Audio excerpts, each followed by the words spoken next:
حضرت ابو الحسن رحمتاللہ تعالی علیہ حضرت معاذ ابن جبل رضی اللہ تعالیٰ عنہ کے پاس بیٹھا کرتے تھے. فرماتے ہیں ان سے جو پیار بڑھا تو پھر میرا مصلی سے بھی بڑھ گیا. تابعی ہیں. فرماتے ہیں صحابی رسول سے محبت ہوئی تو ذکر سے بھی ہو گئی, پھر درود شریف سے بھی ہو گئی. محبت ان سے بڑھی تو پھر اللہ نے مسجد کا پیار بھی بڑھا دیا. آپ فرماتے ہیں کہ میری ہر وقت طبیعت چاہتی تھی کہ بس اللہ اللہ کروں, بس اللہ اللہ کروں, بس نہ میں ذرا تھوڑی جان چھڑاؤں لوگوں سے, کوئی 10 منٹ ملے تو میں کوئی 4 نفل پڑھ لوں, میں تھوڑا سا نہ بچوں لوگوں سے, اور مجھے تسبیح ملے تو میں نہ کچھ 400-500 دفعہ استغفار پڑھوں, سبحان اللہ الحمدللہ اللہ اکبر لا حول ولا قوت الا باللہ, میں نہ تسبیحات پڑھوں. فرماتے ہیں کہ بچے تھے گھر میں 6-7, غربت تھی, کام ملتا کوئی نہیں تھا, اور میں کام چور نہیں تھا, کام ڈھونڈتا تھا, پر اللہ کی قدرت کے کام نہیں ملتا تھا. فرماتے ہیں کہ میں نے ایک دن اپنی اہلیہ سے کہا کہ آج میں پھر جاتا ہوں کام ڈھونڈنے. تو میری بیوی بڑی فرما بردار تھی, پر اس دن نہ غربت کے ہاتھوں تنگ آ کے کہنے لگی آج نانا کوئی تو چیز لے کے آیا. تو مجھ سے بچوں کی بھوک نہیں دیکھی جاتی, یہ سب روگاں دا روگ محمد جس دا نام غریبی, کنڈ بلا کے لنگ جاندے نی دوست یار قریبی. آج نہ کچھ لے کے آیا تو میں بچے لے کے چلی جاؤں گی. شیخ فرماتے ہیں کہ میں بڑا پریشان گھر سے نکلا, پر میں نے صبح سے لے کے زور تک کام ڈھونڈا, کام ملا کوئی نہیں. تو میرے دل میں خیال آیا چلو کام نہیں ملتا تو اللہ اللہ تو کرے نا, چلو بندوں کی مزدوری نہیں ملتی تو رب کریم کی عبادت ہی کرتے ہیں. فرماتے ہیں کہ میں نے نا فرات کے پانی سے وضو کیا, نہر کے, شدید دھوپ تھی, ساتھ ریت تھی اور ریت تپ رہی تھی. میں نے اپنا رومال وہیں مصلی کے طور پر بچھا لیا, اور فرماتے ہیں کہ زور سے لے کر عصر تک نماز پڑھی. دھوپ بھی پورے زور پہ, پر میرے سجدے کا ذوق بھی پورے زور پہ.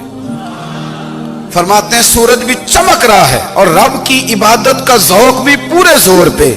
میں سجدہ کروں تو پھر میرا اٹھانے کو جی نہ چاہے. میرے استاد لکھا کرتے تھے, یہ ان کا شعر ہے, وہ کہا کرتے تھے مجھے سوز دے, مجھے ساز دے, اور مجھے نیم شب کا نیاز دے, دم سجدہ خود کو میں توڑ دوں, مجھے ایسا ذوق نماز دے. اور میں تیری بہار کا پھول ہوں, میں کھلا بھی ہوں تو تیرے لیے, مجھے میری شاخ سے توڑ لے, مجھے اپنی زلف کا ناز دے.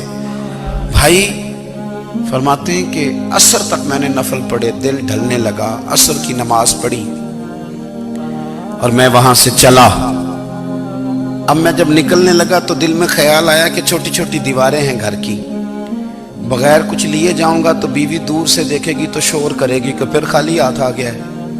کہتے میں نے اپنے اسی رومال میں جس میں میں نے نماز پڑھی تھی نا, رومال میں کی آخی دے پنجابی جسافہ کہتے ہیں, اسی میں نا میں نے کچھ ریت بھر لی کہ وہ دور سے دیکھے گی تو سمجھے گی کچھ لے کے آیا ہے. چلو جا کے اسے بتا دوں گا کہ آج پھر مزدوری نہیں ملی. کہتے ہیں وہ ریت لے کر جب میں گھر میں گیا تو پہلے بیوی دروازے پہ کھڑی ہوتی تھی, پوچھتی تھی خالی ہاتھ آ گئے ہو؟ آج میں نے دیکھا تو ہے ہی کوئی نہیں.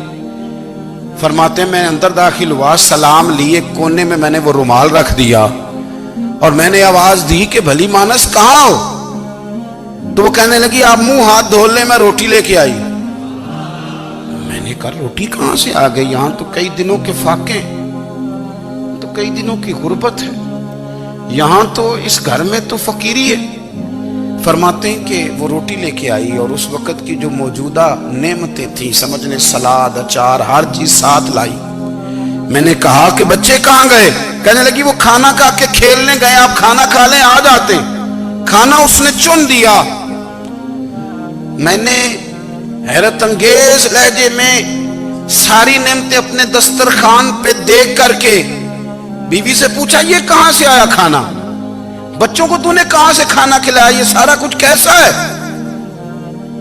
کہنے لگی پتہ نہیں آج آپ کس کریم کی مزدوری کرنے چلے گئے تھے, پتہ نہیں کس کریم کی. میرے گھر میں تو اتنی نعمتیں آئی ہیں کہ مجھ سے سنبھالی نہیں جا رہی, اتنا اناج ہے, اتنا گندم ہے, کس کریم کے دروازے آج چلے گئے تھے؟ یہ کہتے کہتے وہ اٹھی اور اٹھ کر کے کہنے لگی پہلے بڑا کچھ آیا تھا, اب کیا لے آئے ہو؟ اور جا کر کے نا اس نے وہ ریت والا رومال کھولا. کہنے لگے میں تو لے کے آیا تھا ریت، تو میرے رب نے اسے بھی سونے اور ہیرے بنا دیا تھا. جب آپ کی توجہ اللہ کی جانب، میرے نبی پاک صلی اللہ تعالی علیہ وسلم نے فرمایا ہر چیز اپنے رب سے مانگ، ہر چیز مانگ، ہر چیز مانگ. یا رسول اللہ کیا کچھ؟ میرے محبوب نے فرمایا تیرے گھر میں نمک بھی ختم ہو جائے تو وہ بھی اپنے رب سے مانگا کر. تو مانگنا، وہ تجھے دے گا، تو اس کی بارگاہ میں کشکول طلب دراز تو کرنا. اور ترمذی شریف میں عجیب لفظ ہے، رسول کائنات نے فرمایا، رب کریم فرماتا ہے جب میرا بندہ ہاتھ اٹھاتا ہے نا تو مجھے حیا آتی ہے کہ میں خالی کیسے لوٹا دوں اس کے.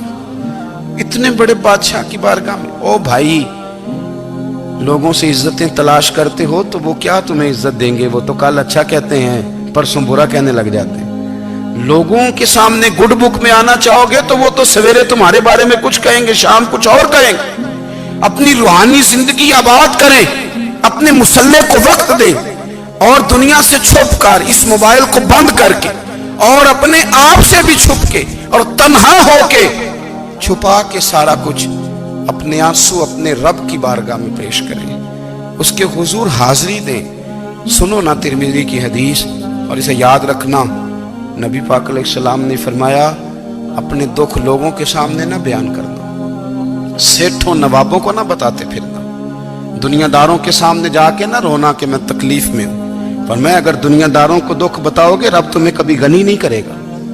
اور لوگ ہیں کہ الٹا مذاق اڑائیں گے. آپ کی جس سے بڑی پکی یاری ہے نا، پکی، وہ تب تک پکی ہے جب تک آپ نے 50,000 مانگا نہیں. اور جس وقت آپ نے کہہ دیا کہ میں مجبور ہوں میری مدد کر، تو پھر ختم ہو گئی دوستی. لوگوں کی تعلقات آپ کے ساتھ تب تک ہیں جب تک آپ ان سے کوئی ضرورت وابستہ نہیں کرتے. کریم محبوب فرمانے لگے بندوں کے سامنے دکھ نہ بیان کرنا، اللہ تجھے کبھی غنی نہیں کرے گا. تو اپنے دکھ اپنے رب کو بتا، تو دعائیں مانگ، تو اس کی بارگاہ میں حاضر ہو، تو اس کے حضور عرض کر. فرمایا اپنے دکھ اپنے رب کو بتا، وہ جلدی کرے یا دیر سے کرے تجھے ساری دنیا سے بے نیاز کر دے گا، تجھے کسی کا محتاج نہیں رہنے دے.